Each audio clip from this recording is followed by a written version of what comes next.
She tapping out again. She's quitting on her team again. The facts was she had not finished any season. Her rookie year with the Sky, she tapped out. She did not finish with Unrivaled. She tapped out, didn't even show up to the playoff games.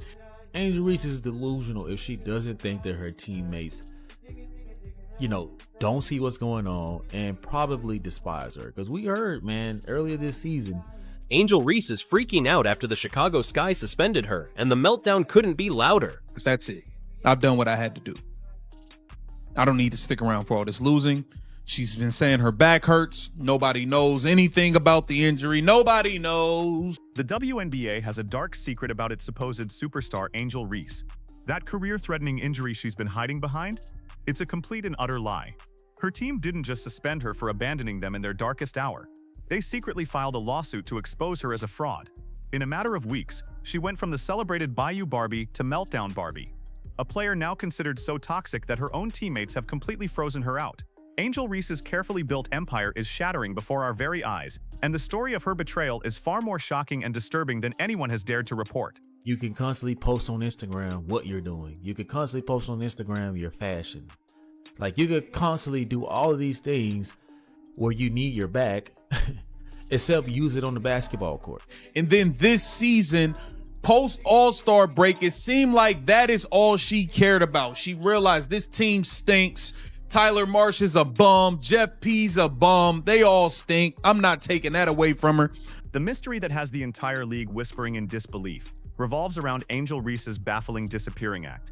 Officially, she was sidelined with a supposed back injury, but this quickly devolved into the most suspicious injury in modern sports history. For weeks on end, her official status was a vague and unhelpful day-to-day. In the world of professional sports, day-to-day is supposed to mean a return is imminent. For Reese, it became a black hole of information, a running joke among fans who saw it as a permanent state of absence. The Chicago Sky organization offered zero legitimate information, no concrete medical updates, no videos of her in rehab, no recovery timeline. When pressed, the coaching staff would offer robotic, empty platitudes that only fueled the speculation. All the fans, the ones who bought her jersey and tickets to see her play, got was a deafening, unnerving silence. That Angel Reese basically quit on the team. That's how I feel. That's an opinion, not factual. It looks like it. I think that they are probably not too pleased with her. No matter what, the Chicago Sky will not make it to the playoffs. So whether you show up now or later or earlier, you had to miss enough games so that the blame could not be on you. While Reese was completely missing in action, her team was left to rot on the court. They didn't just lose, they crashed and burned in spectacular fashion. Night after night, they were systematically dismantled, plummeting to a humiliating 8-24 record and getting mathematically eliminated from playoff contention before the summer was even in full swing. These weren't close, hard-fought games. They were embarrassing blowouts, often by 20 or 30 points, where the team looked leaderless, confused, and utterly defeated. You could see the frustration on her teammates' faces, the slumped shoulders, the lack of communication. This was a franchise in absolute crisis, a sinking ship without a captain, and its supposed superstar leader was nowhere to be seen. But while her team was being destroyed, Angel was thriving in an entirely different arena, one where she was always the star. Especially when Angel Reese is missing these blown layups that literally are costing them games, making all these terrible plays, refusing to pass the ball because she's so bent on keeping up with Caitlin Clark. She's putting she's grabbing the ball and putting it back up. Her phone screen became her new court, and her brand became her new team. Her complete absence from the basketball world was jarringly contrasted by a constant, glittering, and almost taunting presence on social media. One day, it was a high-fashion photo shoot showcasing a new designer outfit, complete with professional lighting and makeup. The next, it was a flashy, high-energy promotional video for her new Reebok sneakers, where she was jumping, dancing, and showing no signs of a debilitating back injury. She had the time and energy to post about her brand deals, her glamorous life, and her celebrity connections, seemingly anything that required the use of her back, except for the one thing she was paid millions of dollars to do, play basketball. So we start calling it out. Hey, are you quitting again? It appears you're quitting again just because your team not good. Just like rookie year, once you realize you stood no chance to win rookie of the year, you quit. Tyler Marsh is a bum. Jeff P's a bum. They all stink. I'm not taking that away from her. I'm not blaming her for the higher ups being trash and the roster being horrible. She's injured, right? Always injured. It was the wrist. And then on Rivalry, it was something else. And now, guys, it was her back, well, her leg, then her back. This non-stop online activity was like pouring gasoline on the fire of suspicion. It forced fans and critics alike to ask a brutal and uncomfortable question. Is Angel Reese even a baller anymore? Or has she fully transitioned into just another Instagram influencer who happens to wear sneakers? The disconnect was staggering. Her team was getting humiliated on national television, and she was posting selfies from a luxury car. It looked like she was far more interested in securing playoff-level clout and sponsorship money than actually fighting in the trenches for playoff wins.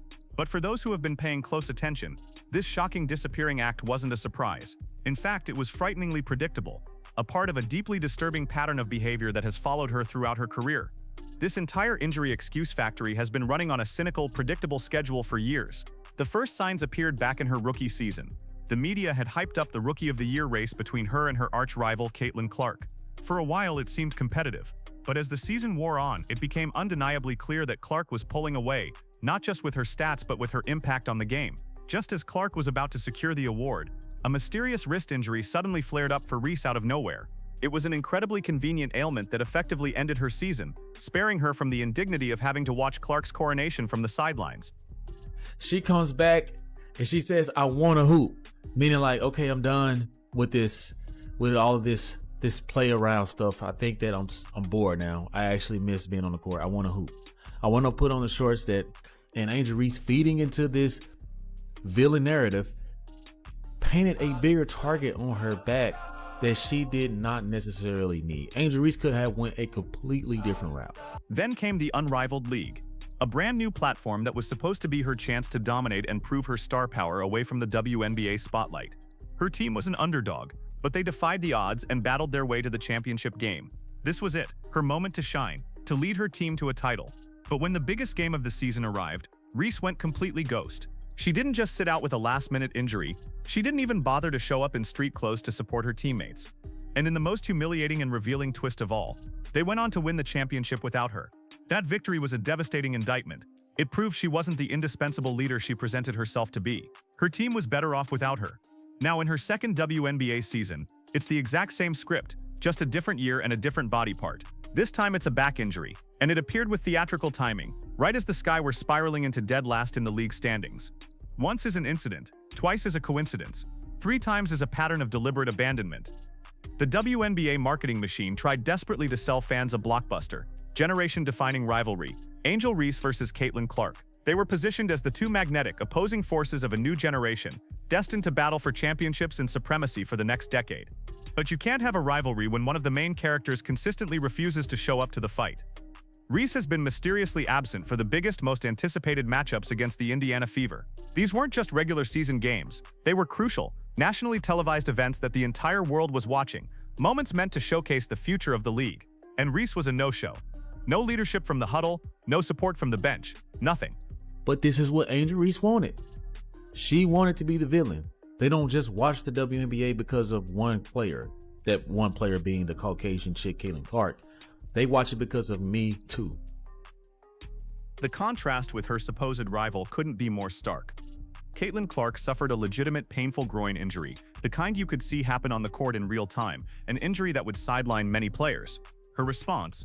She was right there on the bench for every single game, traveling with her team, actively coaching her teammates, drawing up plays, and leading from the sideline. That is the mark of a true professional, a true leader, who understands that their value to the team isn't just in the points they score. Reese's actions, in comparison, looked like the exact opposite. She had eagerly embraced the role of the villain in their rivalry, but she seemed to misunderstand what that meant. A villain shows up to the battle, a villain challenges the hero. Reese instead became the villain who stays home when the fight gets too tough. While the on-court drama was bad enough, it's nothing compared to the catastrophic chaos that has been erupting behind the scenes. In a move that is almost unheard of in the world of professional sports, bombshell reports have surfaced that the Chicago Sky organization allegedly took the nuclear option. They sued their own franchise player for abandoning the team mid-season. Let that sink in. Teams trade players, they fine them, they suspend them, they do not sue them. This is a sign of a relationship so toxic and so irreparably broken that legal action was seen as the only recourse. Insiders claim the lawsuit is aimed at recouping financial losses and exposing her injury claims as fraudulent. After the game, she said it was ugly, very ugly for me. but I tried to push through as much as I could for my teammates because I know they need me out there. Okay, it's not clear what the disconnect is between Reese and the organization, but her comments revealed that the recovery process did not go smooth. The situation in the locker room has reportedly become just as toxic. Insiders have leaked that her own teammates have created separate secret group chats that she is purposefully and maliciously excluded from. Imagine being so isolated and disliked that your own team, the women you're supposed to go to war with, don't even want you in the text thread where they discuss strategy and build chemistry. The fractures were so deep that even the front office couldn't maintain its silence. The team's general manager Jeff Pagliocco went public with his frustrations in a press conference, flatly stating that he needed to see significantly more from his so-called superstar player, a clear and desperate public message. And it's not just the team. WNBA legends are seeing through the hype. Hall of Famer Lisa Leslie delivered a brutal and honest assessment, publicly ranking Reese as a C-tier talent, a stark contrast to Caitlin Clark's A-tier status. The verdict was in from all sides. Angel Reese was not living up to the legend she had created for herself. Exactly what's going on because they could not find anything, right? Maybe the MRI came back and they was like, we don't see anything. Maybe, just maybe, anybody who knows sports, anybody with a set of eyeballs at work, can see that Angel Reese was full of it. Just when it seemed the situation couldn't possibly get any more bizarre or self-destructive, Angel Reese staged one of the most audacious and tone-deaf PR stunts imaginable. She relentlessly hyped up the launch of her new Reebok sneakers, promoting them as if they were the second coming of the iconic Air Jordans. A player averaging a mere 14 points on the absolute worst team in the league was shamelessly comparing her shoes to the undisputed GOAT of basketball. The sheer arrogance was breathtaking. And where did she decide to host this marketing circus? In Indiana, the heart of Caitlin Clark's territory. Instead of facing her rival on the court, where the real battle is fought, she chose to stage a sneaker promo in her backyard. It was a transparent and pathetic attempt to steal the spotlight she couldn't earn through performance. A desperate move to compete on a commercial level because she was unwilling to compete on the basketball court. Fans saw right through it, and the backlash was immediate and brutal. They mercilessly roasted her online with savage nicknames like Vanishing Barbie, Day-to-Day Diva, and Maybound Clown, viciously mocking her obsession with padding her personal rebound stats while her team was getting blown out by 20 or 30 points every single night. The court of public opinion had delivered its verdict. She was a fraud. WNBA got rid of Liz Cambage, who is far more better than Angel Reese. I don't get what Angel Reese has over the WNBA. I don't get what Angel Reese has over the organization. But if they were smart, they would do what they needed to do. The final act of this bizarre saga may be the most revealing of all. After weeks of being mysteriously injured and completely unavailable to her team, Reese made a miraculous one-game recovery. Why that specific game? It just so happened to be the night her grandmother was in the stands. It was a perfectly timed appearance for a family photo op. A chance to project an image of a dedicated family woman. She played the game, got the heartwarming pictures for her social media feed, and then, like magic, what happened next? Poof! She was immediately back to being listed as day-to-day on the injury report. Her mysterious back ailments suddenly returning. The timing made her entire injury claim look completely manufactured. A cynical ploy driven by personal branding and PR opportunities rather than any real commitment to the Chicago Sky. Angel Reese, in my opinion, has been given a lot of time and opportunities to show the world that she can indeed play basketball. And for her to be labeled as the best player on the team really says a lot about the roster. She wanted to be the villain. They don't just watch the WNBA because of one player, that one player being the Caucasian chick, Caitlin Clark. They watch it because of Me Too. Me Too, right? It says here that after the game, she said it was ugly. Angel Reese was supposed to be the future. The Bayou Barbie was packaged and sold as the charismatic, unapologetic superstar who would take the WNBA by storm. Instead, she has rapidly devolved into a deeply troubling cautionary tale for the social media age. The endless string of suspicious injuries, the abandoned teams, the shocking and unprecedented lawsuit from her own organization, and the relentless obsession with her brand over the game of basketball have all but completely destroyed her once promising reputation. She desperately wanted to be the villain of the league, a role she embraced with open arms. But in the end, she just became a meme, a punchline. With every data designation, she is eroding trust not just in herself, but in the league itself, while her greatest rival builds it. The question is no longer if she can carry a franchise to glory, but if she even cares enough to try. Has Angel Reese become the greatest what-if in WNBA history? A superstar talent completely consumed and devoured by her own brand, leaving a trail of broken teams and shattered expectations in her wake. The Bayou Barbie is gone, and what's left is the wreckage of a meltdown so complete, so public, and so catastrophic that it may be impossible to ever come back from.